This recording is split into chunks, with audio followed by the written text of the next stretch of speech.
प्रिय भक्तगणों, ये एक कुत्ते की दर्द भरी और ज्ञानवर्धक कथा है। इस कथा को सुनकर आपको जीवन का असली मतलब समझ में आएगा और पता चलेगा कि मोक्ष पाने का असली मार्ग क्या है।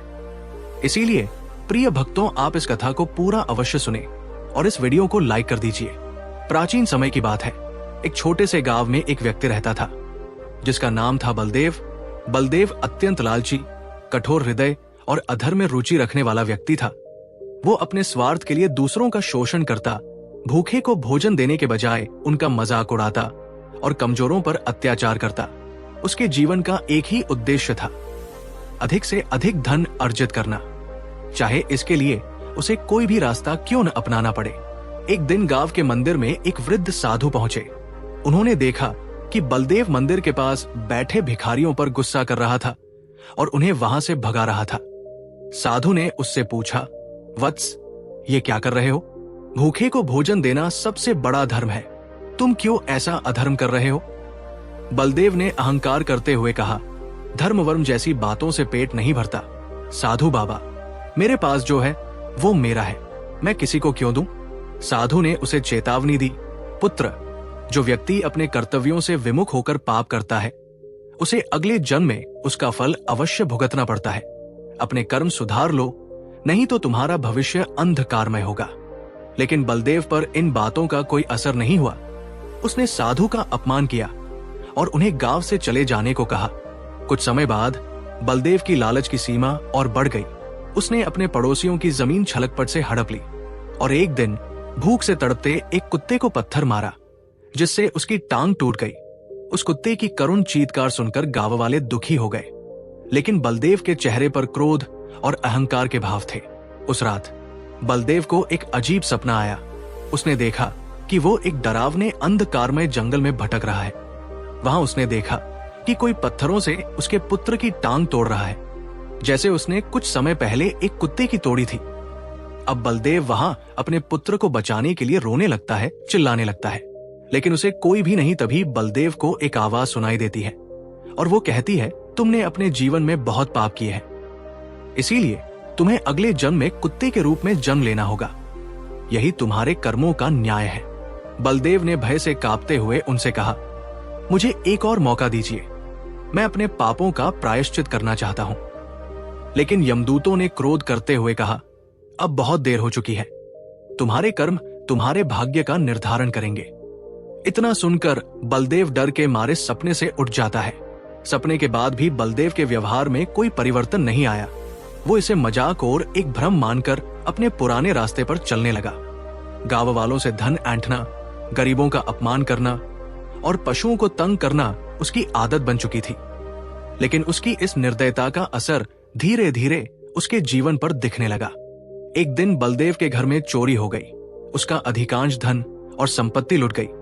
ये घटना उसके लिए एक झटका थी, लेकिन उसने इसे दूसरों की साजिश मानकर और क्रूर हो गया। उसके स्वभाव में कटुता और बढ़ गई। उसने अपनी शेष संपत्ति को भी बचाने के लिए धोखे और छल का सहारा लिया। वहीं गांव के लोग बलदेव से दूरी बनाने लगे। उसकी लालच और निर्दयता से हर कोई दुखी था। एक बार गांव के मंदिर में आयोजित एक भंडारे में जब बलदेव को भोजन के लिए आमंत्रित किया गया, तो उसने गुस्से में भंडारे का अपमान किया और कहा, यह खाना गरीबों और भिखारियों के लिए है, मुझे इसकी आवश्यकता नहीं। ये सुनकर सारे गांव वाले बहुत दुखी हो गए हैं।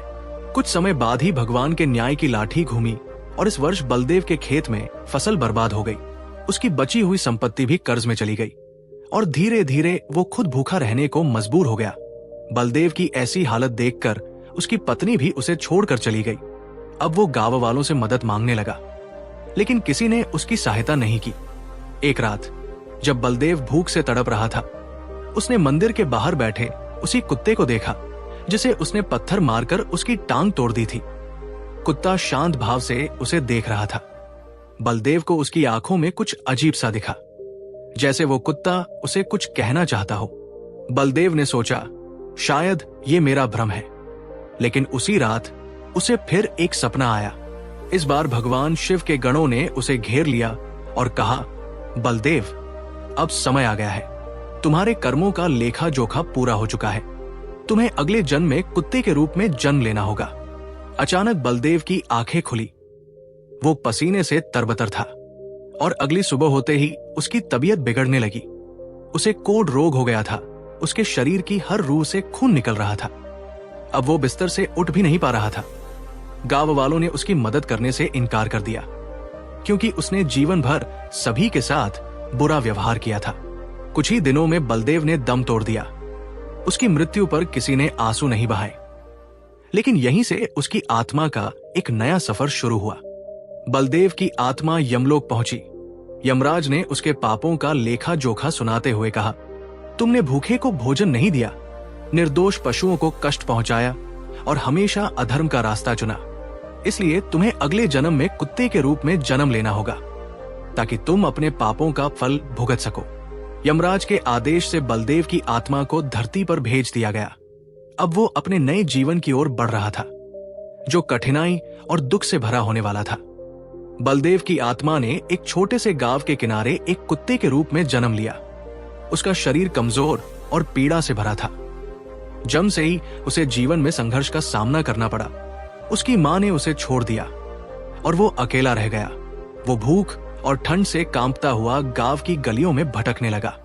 बलदेव, जो कभी इंसान के रूप में अपनी संपत्ति और ऐश्वर्य पर गर्व करता था, अब एक कुत्ते के रूप में सबसे छोटी और साधारण चीजों के लिए भी तरस रहा था। वो खाने की तलाश में इधर उधर घूमता, लेकिन हर जगह उसे गुस्से का सामना करना पड़ता। लोग उसे पत्थर मारते और बच्चे उसका मजाक उड़ाते। एक दिन वो मंदिर के पास पहुंचा। मंदिर के बाहर प्रसाद का भंडार था। भूख से बेहाल बलदेव ने सोचा कि वहां से कुछ खाना मिल सकता है, लेकिन जैसे ही उसने प्रसाद की ओर कदम बढ़ाया, मंदिर के पुजारी ने उसे डांट कर भगा दिया। ये वही स्थान था जहां बलदेव ने अपने मानव जीवन में भिखारियों और भूखे कुत्ते को कष्ट दिया था। अब कुत्ते के रूप में बलदेव अपने मन में सोचता है, क्या ये वही प्रसाद है जिसे मैं कभी तुच्छ समझता था? अब उसे अपने जीवन पर पछतावा होने लगा।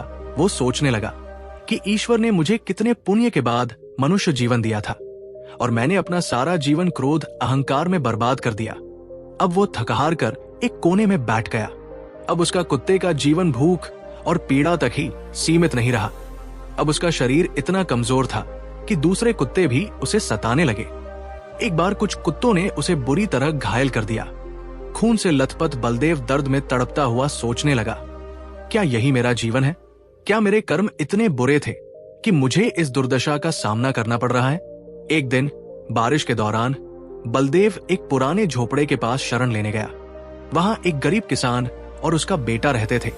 किसान का बेटा कुत्ते को देखकर बोला, पिताजी, ये कुत्ता बहुत बीमार और कमजोर लग रहा है, इसे अंदर ले आते हैं। किसान ने उसे सहारा देकर अंदर लाए। उन्होंने बलदेव को रोटी के कुछ टुकड़े और थोड़ा पानी दिया। ये पहली बार था जब बलदेव पर किसी ने दया दिखाई। उसने प्यार से किसान और उसके बेटे की ओर देखा, लेकिन बलदेव की पीड़ा अभी समाप्त नहीं हुई थी। उसके पिछले कर्मों का बोझ इतना बड़ा था कि इस छोटी सी दया से उसकी यातना खत्म नहीं हो सकती थी। वो अब भी अपने भीतर की पीड़ा और अपमान के बोझ से दबा हुआ था। उसने रात में आसमान की ओर देखकर सोचा, क्या मेरे पापों का कोई अंत है? लेकिन उसे उत्तर में केवल सन्नाटा मिला। बारिश के उस दिन के बाद किसान और उसका बेटा कुत्ते की देखभाल करने लगे।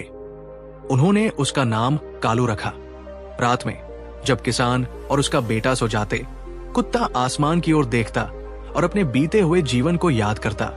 धीरे धीरे उसे अपने कर्मों की धुंधली परछाइयां दिखने लगी। उसे याद आया कि कैसे उसने भूखे कुत्ते को पत्थर मारा, उसकी टांग तोड़ दी थी, कैसे उसने गरीबों और जरूरतमंदों को अपमानित किया था। कुत्ते ने दुखी होकर खुद से पूछा, ये सब मेरे साथ क्यों हो रहा है? लेकिन भीतर से एक आवाज आई, ये तुम्हारे कर्मों का फल है। तुमने जो बोया था वही अब काट रहे हो। एक दिन किसान का बेटा कालू को गांव के बाहर ले गया। वहां उसने देखा कि कुछ कुत्ते एक छोटे बच्चे के हाथ से रोटी छीनने की कोशिश कर रहे थे। बच्चे के रोने की आवाज सुनकर कालू का दिल कांप उठा। उसने अपने डर और कमजोरी को भुलाकर उन कुत्तों पर हमला कर दिया। अपने घायल शरीर और कमजोर होने के बावजूद उसने बच्चे को बचा लिया। बच्चे ने कालू को सहलाते हुए कहा, तुमने मेरी मदद की, धन्यवाद। ये सुनकर कालू की आंखों में आंसू आ गए। ये पहली बार था जब उसे अपने जीवन में किसी के लिए कुछ अच्छा करने का मौका मिला था। कालू को ये काम कर बहुत खुशी हुई। उस रात जब कालू सोने गया, उसे भगवान शिव के गणों के दर्शन हुए। गणों ने कहा, बलदेव, तुम्हें अपने कर्मों का फल भुगतना पड़ा, लेकिन आज तुमने किसी और की मदद की। यह तुम्हारे लिए एक नया प्रयास था। जब तक तुम पश्चाताप और सेवा के मार्ग पर चलोगे, तुम्हारे पाप कम होते रहेंगे। सुबह होते ही कालू ने निर्णय लिया कि वो अब अपने जीवन को दूसरों की मदद और सेवा में लगाएगा। उसने अपने दुख और दर्द को परे रखकर किसान के परिवार की रक्षा करना शुरू कर दिया। वो दिन भर खेतों में उनके साथ रहता और रात में झोपड़ी की पहरेदारी करता। लेकिन यह सफर इतना आसान नहीं था। गांव के कुछ लोग अब भी उसे परेशान करते और पत्थर मारते थे। कालू ने हर अपमान को चुपचाप सहन किया। उसने महसूस किया कि ये सब उसके पिछले कर्मों का हिस्सा था और उसे बिना शिकायत इसे सहना होगा। कालू अब पूरी तरह से किसान और उसके बेटे की मदद करने लगा था। दिन भर वो खेतों में काम करता और रात में झोपड़ी की पहरेदारी करता। उसके भीतर सेवा और त्याग का भाव जाग चुका था। धीरे धीरे वो समझने लगा कि दूसरों की मदद करना और अपने अहंकार को त्यागना ही सच्चा धर्म है। एक दिन किसान बीमार पड़ गया। परिवार में और कोई सहारा नहीं था। कालू ने देखा कि किसान का बेटा अकेला खेतों में काम करने के लिए मजबूर है। कालू ने अपने दर्द और थकान को भुलाकर उसकी मदद करने का निश्चय किया। वो दिन भर खेतों में उसके साथ काम करता और रात को पहरा देता। एक शाम जब किसान का बेटा कालू को सहलाते हुए बोला, कालू, तुम न होते तो हमारा क्या होता? तुम भगवान का दिया हुआ उपहार हो। तो कालू की आंखों में आंसू आ गए। उसने महसूस किया कि दूसरों के लिए जीना कितना सुखद हो सकता है। उसकी सेवा और निष्ठा ने गांव के लोगों का भी ध्यान खींचा। जो लोग कभी उसे लाठी मारते थे, अब उसकी तारीफ करने लगे। गांव वाले अब उसे रोटी और पानी देने लगे। कुछ लोग उसे प्यार से प्यारा कालू कहने लगे। लेकिन कालू का सफर यही खत्म नहीं हुआ। एक दिन गांव में एक बड़ा संकट आया। भारी बारिश के कारण गांव के पास की नदी में बाढ़ आ गई। कई लोग पानी में फंस गए। कालू ने अपनी जान की परवाह किए बिना उन लोगों की मदद की। वो बार बार बाढ़ के पानी में जाकर बच्चों और बूढ़ों को उचित स्थान तक पहुंचाता रहा। अंत में जब उसने एक बच्चे को बचाने के लिए अंतिम बार नदी में छलांग लगाई, तो वो खुद को संभाल नहीं पाया। पानी का तेज बहाव उसे दूर बहा ले गया और उसकी मृत्यु हो गई। गांव वाले उसकी कुर्बानी देखकर दुखी हो गए। उन्होंने कालू को एक अच्छे कुत्ते के रूप में याद किया। उस रात जब कालू की आत्मा ने शरीर त्यागा, उसे भगवान शिव के गणों ने फिर से यमलोक ले जाया। वहां यमराज ने मुस्कुराते हुए कहा, बलदेव, तुम्हारे पापों का प्रायश्चित पूरा हुआ। तुमने न केवल अपने कर्मों को सुधारा, बल्कि दूसरों की सेवा में अपना जीवन बलिदान कर दिया। अब तुम्हें इस कष्टदायक चक्र से मुक्ति मिलती है। भगवान शिव प्रकट हुए और बोले, तुमने जो पश्चाताप और सेवा का मार्ग चुना, उसने तुम्हें पवित्र बना दिया। अब तुम्हारी आत्मा को स्वर्ग में स्थान मिलेगा। आत्मा ने सिर झुकाकर कहा, हे महादेव, मैंने अपने मानव जीवन में अनेकों पाप किए। मैं अधर्मी और स्वार्थी था। ये केवल आपकी कृपा थी कि आपने मुझे पश्चाताप का अवसर दिया। भगवान शिव ने उसे प्रेम पूर्वक देखा और कहा, वत्स, तुम्हारे पाप तुम्हारे कर्मों का फल थे, लेकिन तुमने अपने पश्चाताप और सेवा से अपने दोषों को मिटा दिया। ये जीवन तुम्हें ये सिखाने के लिए था कि सच्चा सुख दूसरों की सेवा और त्याग में है। कालू की आत्मा भगवान शिव के चरणों में नतमस्तक हो गई। उसने पूछा, हे प्रभु, क्या अब मैं अपने पापों से मुक्त हो गया हूं? शिवजी ने उत्तर दिया, हाँ बलदेव, तुम्हारा आत्मा अब शुद्ध और पवित्र हो गई है। तुमने न केवल अपने कर्मों का प्रायश्चित किया, बल्कि अपने जीवन का अंतिम क्षण दूसरों के कल्याण में अर्पित किया। ये मोक्ष का मार्ग है। बलदेव की आत्मा एक प्रकाश ज्योति में बदल गई और स्वर्ग की ओर चली गई। प्रिय भक्तगणों, ये वही मोक्ष है जिसके लिए हर आत्मा तरसती है। जीवन का असली उद्देश्य दूसरों की सेवा और अपने अहंकार को त्यागना है। इस प्रकार बलदेव की यात्रा समाप्त हुई। वो अधर्म और पाप से मोक्ष और पवित्रता की ओर चल पड़ा। उसकी कहानी हमें ये सिखाती है कि हमारे कर्म ही हमारा भविष्य निर्धारित करते हैं और सच्चे पश्चाताप और सेवा से हर आत्मा को मोक्ष प्राप्त हो सकता है। प्रिय दोस्तों, यदि आपको ये कहानी अच्छी लगी हो तो कमेंट में हर हर महादेव अवश्य लिखें और अपने व्हाट्सएप ग्रुप में भी ये कहानी अवश्य शेयर करें। जिससे अन्य लोगों को भी इस कहानी का ज्ञान प्राप्त हो सके। प्रिय भक्तों, ऐसे ही रोचक कहानियां पाने के लिए हमारे चैनल को सब्सक्राइब कर लीजिए और बेल आइकन को ऑन कर लीजिए। मिलते हैं दोस्तों आपसे एक और नई कहानी के साथ। धन्यवाद।